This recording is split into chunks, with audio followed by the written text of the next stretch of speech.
Okay hi friends, நம்ம போன வீடியோவில் வந்து எக்ஸாம்பிள்ஸ் பார்த்தோம். எக்ஸசைஸ் 1.1 9th ஸ்டாண்டர்டில். அப்புறமா எக்ஸசைஸ் வந்து ஒரு 4 சம்ஸ் பார்த்தோம். எக்ஸசைஸில் எக்ஸாம்பிள் 2 சம்ஸ் பார்த்தோம்.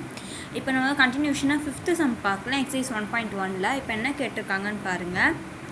Represent the following sets in builder form. Okay, first நம்மளை வந்து பில்டர் ஃபார்மில் வந்து நம்மளை கன்வெர்ட் பண்ண சொல்கிறாங்க. ஃபஸ்ட் கொஸ்டின் என்னென்னு பார்க்கலாம். B is equal to the set of all cricket players in India who scored double centuries in one day internationals அப்படின்னு நம்மள கொஸ்டின் கேட்டிருக்காங்க. ஓகே, ஃபஸ்ட்டு பில்டர் ஃபார்ம் அப்படின்னா நம்ம என்னன்னு பார்த்துடலாம். பில்டர் ஃபார்ம்னா descriptive form. First builder form வந்து நம்ம டிஸ்கிரிப்டிவ் ஃபார்ம்லேருந்து நம்ம பில்டர் ஃபார்மாக மாற்றுவோம். அவ்வளோதான் இங்கே இது. ப்ராக்கெட் டிஸ்கிரிப்டிவ் ஃபார்மில் வந்து நம்ம ப்ராக்கெட் யூஸ் பண்ண மாட்டோம். ஸோ இந்த கொஸ்டின் வந்து இப்போ டிஸ்கிரிப்டிவ் ஃபார்மில் இருக்குது. பில்டர் ஃபார்ம்னா ப்ராக்கெட் யூஸ் பண்ணி இருக்கோம், அவ்வளோதான். அது வந்து நம்ம கொஸ்டின்ஸில் யூஸ் பண்ணுவோம்ல, கொஸ்டின் மாதிரி மாற்றணும் நம்ம அதை.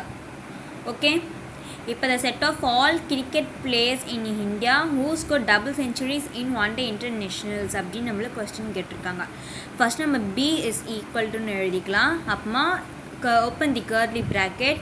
தி செட் ஆஃப் வந்து நம்ம தி செட் ஆஃப்னு இருக்குல்ல, தி செட் ஆஃப் பதில் இந்த செட் ஆஃப் எழுத வேணாம், அதுக்கு பதில் எக்ஸ் இஸ் டு எக்ஸ், அதாவது எக்ஸ் டபுள் டாட் எக்ஸ் அப்படின்னு எழுதிக்கலாம்.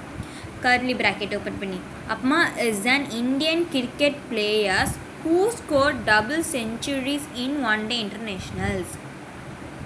உங்களுக்கு இது கொஞ்சம் புரியல, எனக்கு இது கன்ஃபியூஷனாக ஆகிடும் அப்படின்னு சொல்கிறவங்க வந்து, இல்லை எனக்கு இது கொஞ்சம் கன்ஃபியூஷன் ஆகிடும் அப்படின்னு சொல்கிறவங்க வந்து என்ன இங்கே இப்படி இந்த இப்போ நான் இது வந்து X is an Indian cricket players who scored double centuries one day internationals அப்படின்னு எழுதியிருக்கேன்ல, இது உங்களுக்கு ஒரு சாய்ஸு. அப்புறமா இன்னொரு சாய்ஸ் என்னென்னா, தி செட் ஆஃப் மட்டும் கட் பண்ணிட்டு இதே மாதிரி open the curly bracket x is to x is an போட்டு ஆல்லேருந்து அப்படியே இன்டர்நேஷ்னல்ஸ் வரைக்கும் நீங்கள் அப்படி கொஸ்டினில் இருக்க மாதிரி எழுதிட வேண்டாம். அதாவது X is to x is an all cricket players in India who score double centuries in one day internationals. அவ்வளோதாங்க, ரொம்ப ஈஸி இந்த சம்மு. ஓகே, இப்போ செகண்ட் இது என்ன கேட்டிருக்காங்கன்னா, C is equal to 1/2 next 2/3 3/4. இங்கே உங்களுக்கு பார்த்தா தெரியும், இங்கே 1/2, இங்கே அகெயின் எல்லாத்துக்கும் மேலே 1 போடல, இங்கே கீழே இருக்க நம்பரே வந்து அவங்க மேலே பண்ணியிருக்காங்க, கீழே இருக்கிற நம்பர் மேலே பண்ணியிருக்காங்க. இதுக்கு வந்து கண்டினியூஷன் இது போயிட்டே இருக்கும். ஸோ ஃபஸ்ட்டு அதை வந்து இப்போ நம்ம எப்படி போடுறது சம்ம கண்டுபிடிக்கணுன்னுக்காக நம்ம அதை வந்து கொஞ்சம் இது வந்து கொஞ்சம் பார்த்துக்கலாம். இப்போ 1/2ன்னு இருந்துச்சுல, இப்போ 1/2 அதை வந்து நம்ம எப்படி ஸ்லிப் பண்ணலாம். இஸ் ஈக்குவல் டு 1 அப்படியே தான் நம்ம எழுதிக்க போகிறோம். 2 வந்து 1 + 1, அதாவது 2 வந்து 1 + 1 அப்படின்னு எழுதிக்கலாம். 2/3ன்னு இருக்குது, 2 மேலே இருக்கிறது அப்படியே தான் இருக்கும், 3 இருக்கும்ல, 3 வந்து 2 + 1 அப்படின்னு எழுதிக்கலாம். இப்போ 3/4 இருக்குல்ல, 3 வந்து அப்படியே தான் எழுதிப்போம், 4க்கு அப்போ 3 + 1 அப்படின்னு எழுதிக்கலாம். இங்கே பாருங்கள், இது ஃபார்முலா நம்ம இது ஒரு நம்பர் ப்ளஸ் நம்பர், அந்த ஃபார்முலா தான் இதில். அப்போ டேரெக்டாக நம்ம ஆன்சர் எழுதிடலாமா.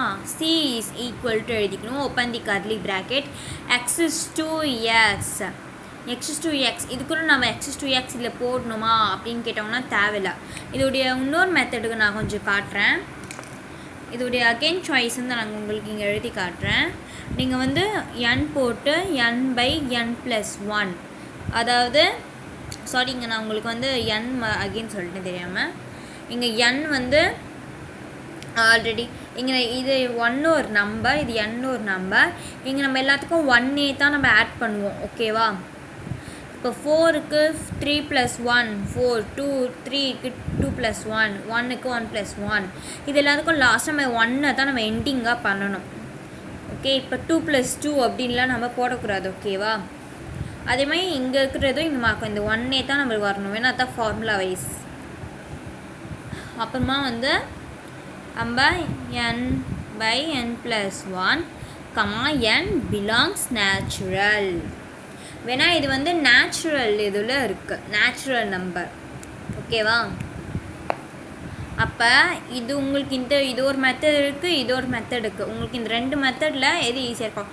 ஒன்றும் இல்லை, இந்த மெத்தடில் ஃபஸ்ட்டு இந்த ஃபார்முலாவை நம்ம எழுதிக்கிட்டோம், இந்த இது ஃபஸ்ட்டு எழுதிக்கிட்டோம். அப்புறமா வந்து இந்த ஆன்சர் ஃபஸ்ட்டு நம்ம எழுதிக்கிட்டோம். இல்லை செகண்ட் மெத்தடில் இந்த x is to x இதை மட்டும் நம்ம பண்ணல, அவ்வளோதான். இதுக்கு வந்து அப்புறமா c is equal to curly bracket போடணும். அவ்வளோதாங்க. x is to x is equal to n by n plus 1. n belongs to natural. வேணா அது நேச்சுரல் நம்பர், அது பிலாங்ஸ் டு நேச்சுரல் நம்பரில் அது இருக்குது. ஓகே, நெக்ஸ்ட் தேர்ட் ஒன் பார்க்கலாம். d is equal to the set of all Tamil months in a year. இது உங்களுக்கு பார்த்தாவே ரொம்ப ஈஸியாக இருக்கும். ஃபஸ்ட்டு ஒன் பார்த்த மாதிரி தான். அப்போ என்னது ஃபஸ்ட்டு ஒன், இது வந்து இப்போ நம்ம பில்டர் ஃபார்மில் கன்வெர்ட் பண்ணணும். d is equal to the set of அப்படின்னு மட்டும் எடுத்துகிட்டு x is to x is a Tamil months in a year. இதில் வந்து நம்ம செட் ஆஃப் ஆல் தமிழ் மந்த்ஸ்க்கு நம்ம எழுதியிருக்கலாம். ஓகேவா? x to x is all Tamil months in a year. All நம்ம சாய்ஸ் தான். இல்லை நீங்கள் x to x is a Tamil months in a year, second choice வந்து ஆல் எழுதிக்கலாம். பக்கத்தில் ஆல். ஓகே, இப்போ ஃபோர்த் ஒன்ல e is equal to the set of odd world numbers less than 9. எல்லா இந்த செட்டோடைய எல்லா ஆட் நம்பர் வந்து லெஸ் தென் 9 இருக்கணும்னு சொல்கிறாங்க. ஓகே, அப்போ என்னது e is equal to x is to x is the odd whole numbers less than 9. அவ்வளோதான். இதுலேயும் வந்து தி செட் ஆஃப், இதில் வந்து தி செட் ஆஃப் எடுத்துகிட்டு x is to x is the odd whole number less than 9. அவ்வளோதாங்க, ரொம்ப ஈஸி. ஒன்றும் filter form வந்து கொஸ்டின் வந்து டிஸ்ட்ரிபியூட்டிவ் ஃபார்மில் இருக்கும், அண்ட் அதை வந்து நம்ம பில்டர் ஃபார்மாக மாற்றுவோம். அவ்வளோதான். பில்டர் ஃபார்ம்னால் கண்டிப்பாக நம்ம ப்ராக்கெட் போடணும். ஆனால் டிஸ்ட்ரிபியூட்டிவ் ஃபார்முக்கு நம்ம ப்ராக்கெட் போடவே தேவையில்லை. இது நல்லா மைண்டில் வச்சுக்கோங்க. ஓகே, இப்போ represent the following sets in distributive form. இதை வந்து இப்போ தான் நம்மளுக்கு டிஸ்கிரிப்டிவ் ஃபார்மில் மாற்ற சொல்கிறாங்க. இப்போ வந்து கொஸ்டின்ஸ்லாம் நம்மளுக்கு பார்த்தீங்கன்னா தெரியும், எல்லாம் பில்டர் ஃபார்மில் இருக்குது. ஆன்சர் வந்து எல்லாம் டிஸ்கிரிப்டிவ் ஃபார்மில் இருக்குது. ஓகே, ஃபஸ்ட்டு ஒன் பார்த்துக்கலாம். p is equal to என்ன கொஸ்டின் பாருங்கள், ஜான்வரி, ஜூன், ஜூலை. உங்களுக்கு இதை பார்த்தே தோணும், எல்லா மந்த்தும் பாருங்கள் இது ஜேலே இருக்குது. நம்ம எல்லா மந்த்ஸையும் நம்ம பாருங்களேன், எல்லாம் இந்த 3 இது தவிர மற்றதெல்லாம் ஜேல இருக்காது, வேறு மந்த்ஸ் எதுவுமே. ஓகேவா? இந்த 3 மந்த்ஸ் தான் ஜேல ஸ்டார்ட் ஆகும். ஆனால் இந்த 3 மந்த்ஸும் என்ன மந்த்ஸு? English months. ஓகே, அப்போ இது என்னது? p is equal to, இது கர்லி ப்ராக்கெட் கிடையாது, the set of English month starting with the letter J. இந்த செட்டோடைய இங்கிலீஷ் மந்த் வந்து எந்த ஸ்டார்டிங் வித் த லெட்டர் ஜேல வந்து இது ஸ்டார்ட் ஆகும். செகண்ட் ஒன் பாருங்கள். Second q is equal to 7, 11, 13, 17, 19, 23, 29 இருக்கு. அதாவது எங்கேருந்தோ ஸ்டார்ட் ஆகி எங்கேயோ முடியுது. ஓகேவா? இது வந்து பார்த்தே தெரியும் உங்களுக்கு ப்ரைம் நம்பர்ஸ். ஏன்னா ப்ரைம் நம்பர்ஸ் தான் 7, 11, 13 இதெல்லாம் வரும். ஓகே, அப்போ இது ப்ரைம் நம்பர்ஸ் தரேன். ஓகே, அப்போ என்னென்னா q is equal to the set of prime numbers. உங்களுக்கு பார்த்தோன்னே இதுக்கு வந்து இங்கிலீஷ் மந்த்னு தெரிஞ்சு அந்த செட் ஆஃப் இங்கிலீஷ் மந்த்ஸ்னு எழுதுறீங்க. இதுக்கு பார்த்தோன்னே ப்ரைம் நம்பர்ஸ்னு தெரியுது. ஓகேவா? அப்போ ப்ரைம் நம்பர்ஸ் அப்படின்னு எழுதுகிறோம். The set of prime numbers from 7 to 29. நம்ம பிட்வீன் போட்டால் 5லேருந்து 31 வரைக்கும் எழுதிக்கலாம். ஓகேவா? பிட்வீன் போட்டால் நம்ம வந்து 5லேருந்து 31 வரைக்கும் எழுதிக்கலாம். பிட்வீன் போட்டால் இந்த செட் ஆஃப் ப்ரைம் நம்பர்ஸ் ஃப்ரம்னா 7லேருந்து 29 வரைக்கும் நம்ம எதுலேருந்து ஸ்டார்ட் ஆகிடுச்சோ அதுலேயே நம்ம எண்டிங் பண்ணிட்டோம். பிட்வீன்னா நல்லா ஞாபகம் வச்சுக்கோங்க, வேணால் உங்களுக்கு எழுதுகிறேன். பிட்வீன்னா 5 and 31 பார்த்துக்கோங்க. பிட்வீன்னா 5 and 31 வரைக்கும் எல்லாம் ஃப்ரம் 7லேருந்து 29 வரைக்கும் நீங்கள் எழுதிக்கலாம். ஓகே, இப்போ தேர்ட் ஒன் பார்க்கலாம். All is equal to curly bracket x is to x belongs natural number. Comma x less than 5. எக்ஸுன்ற நம்பர் வந்து லெஸ் தேன் 5ஓட லெஸ் தேன்னாக இருக்கணும் அது. ஓகே, அப்போமா அது நேச்சுரல் நம்பர்ஸ்னால் அவங்களே கொடுத்துருக்காங்க பார்த்தோன்னே. பாருங்கள், x to x belongs natural அப்படின்னு கொடுத்துட்டாங்க. அப்போ என்னது, R is equal to the set of natural numbers less than 5. அந்த நேச்சுரல் நம்பர் வந்து 5ஓட லெஸ் தேன்னாக இருக்கணும்னு கொஸ்டின்லேயே அவங்க நம்மளுக்கு நல்லா தெளிவாக கொடுத்துட்டாங்க. அப்போ நம்ம என்ன பண்ண போகிறோம், அதே வந்து ஸ்டேட்மெண்ட்டில் எழுத போகிறோம், set of natural numbers less than 5 அப்படின்னு. ஃபோர்த் ஒன் பாருங்கள், S is equal to x to x is a consonant in English alphabets. சில பேருக்கு என்னன்னு தெரியாது, கான்சோனன்ட்ஸ்னால் என்னன்னு தெரியாது. கான்சோனன்ட்னால் என்னன்னு தெரியாது. கான்சோனன்ட்னா வவல் தவிர்த்துக்கிற எல்லா இங்கிலீஷ் ஆல்ஃபபெட்ஸும். அதாவது என்ன, AEIOU வவல் தவிர்த்து இருக்க எல்லா இங்கிலீஷ் ஆல்ஃபபெட்ஸ் தான் கான்சோனன்ட்ஸ் அப்படின்னு சொல்லுவாங்க. ஓகே, நம்ம வந்து ஃபோர்த் கொஸ்டின் பார்த்தா அது ஆன்சர் தான் இது. அப்போ என்னது, S is equal to the set of English கான்சோனன்ட்ஸ்.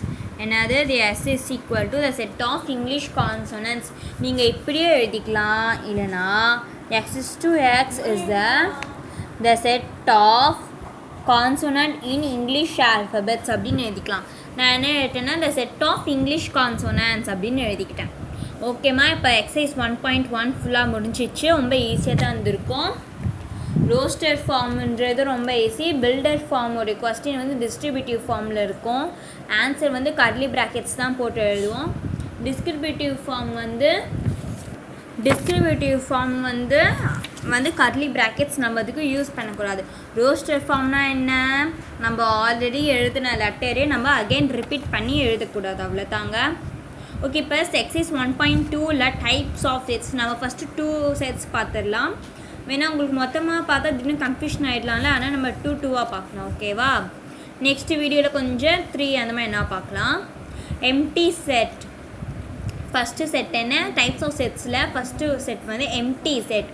Empty செட்னா a set consisting of no element is called the empty set or null set or void set. அதாவது எம்டி செட்னா, இப்போ ஒரு செட் இருக்குது, இங்கே பாருங்கள், இப்போ ஒரு செட்டு இருக்குது. அந்த செட்டில் வந்து அதாவது ஒன்றுமே இருக்காது, ஒரு எலமெண்ட்டுமே இல்லாமல் இருந்துச்சுன்னா அதை வந்து எம்டி செட் அப்படின்னு சொல்லுவோம். அது எம்டி செட். அப்படி இல்லைன்னா நல் செட் அல்லனா வாய்ட் செட் அப்படின்னு சொல்லுவோம். அது எம்டி செட் சிம்பிள் வந்து பாருங்கள், நம்ம வந்து யூஸ் பண்ணுவால curly bracket. So statement starting open curly bracket and close the curly ப்ராக்கெட்னு அதோடைய கர்லி ப்ராக்கெட்ஸ் தான். நடுவில் வந்து நம்ம எதுவும் எழுதிக்க மாட்டோம், அதுதான் எம்டி செட் அப்படின்னு சொல்லுவாங்க. ஓகேவா, இதோடைய சிம்பிள் என்னன்னு பார்த்தீங்கன்னா, எம்டி செட்டுடைய சிம்பிள்னால் இது 2 தான். நீங்கள் இது போட்டுக்கலாம், நீங்கள் இந்த சிம்பிள் போட்டுக்கலாம், இல்லைனா இந்த சிம்பிளை யூஸ் பண்ணிக்கலாம். ஓகேவா, இந்த சிம்பிள் ஒன்றும் இல்லை, ஃபஸ்ட்டு 0 மாதிரி போடணும், அப்புறமா க்ராஸ் பண்ணணும். அதை இது வந்து நம்ம நார்மலாக யூஸ் பண்ணுற கர்லி ப்ராக்கெட்ஸ் தான். ஓகே, இதோட எக்ஸாம்பிள் என்ன, இதுக்கு ஒரு எக்ஸாம்பிள் பார்த்துக்கலாம் நம்ம. எம்டி செட்டுக்கு a is equal to x to x is an odd integer and divisible to. a is equal to aன்றது ஒரு set. ஓகேவாம்மா, x is to x is an odd integer and divisible to. odd integer வந்து 2 all divisible ஆகும், divisible R no அப்படின்னு சொல்கிறாங்க. ஆனால் அப்படி ஆகாது. So அப்போ எதனாது empty set. அதுக்கு சிம்பிள் வந்து நீங்கள் அப்போ a is equal to empty set. நீங்கள் எம்டி செட்னு போட்டு அதுக்கு ஒரு கர்லி ப்ராக்கெட் போடணுமா அப்படின்னு கேட்க, அதுக்கு தேவையில்லை. ஓகேவா, சில சம்ஸ்க்கு நம்ம அப்படி யூஸ் பண்ணுவோம். Okay, next singleton set. இது ரொம்ப உங்களுக்கு பேரை கேட்டோன்னே புரிஞ்சிருக்கோம். இதுக்கு அர்த்தம் a set which has only one element. அதாவது ஒரு செட்டில் வந்து ஒரே ஒரு எலமெண்ட் தான் இருக்கணும். அந்த எலமெண்ட் நேம் வந்து நம்ம சிங்கிள்டன் செட் அப்படின்னு சொல்லுவோம். இதுக்கு ஒரு எக்ஸாம்பிள் பார்க்கலாமா. a is equal to x is to 3 less than x less than 5. x belongs to natural அப்படின்னு கொடுத்துருக்காங்க. 3 நான் என்ன சொல்லியிருக்கேன், கீழே கோடு இருந்தால் less than is equal to அப்படின்னு சொல்லியிருக்கேன். ஓகேங்க, இப்போ அதாவது சிங்கிள்டன்னா ஒரு இதுவிலே தான் இருக்கும். அவங்க என்ன சொல்லியிருக்காங்க, 3 வந்து லெஸ் தேனோட 3 லெஸ் தேனாக இருக்கணும், 5ஓட லெஸ் தேனாக இருக்கும். அப்போ 3க்கும் 5க்கும் நடுவில் என்னங்க நம்பர் இருக்கும்? 4 தான் இருக்கும். அது வந்து நேச்சுரல் நம்பராக இருக்கணும். அது வந்து பிலாங்ஸ் டு நேச்சுரல் நம்பராக இருக்கணும்னு சொல்கிறாங்க.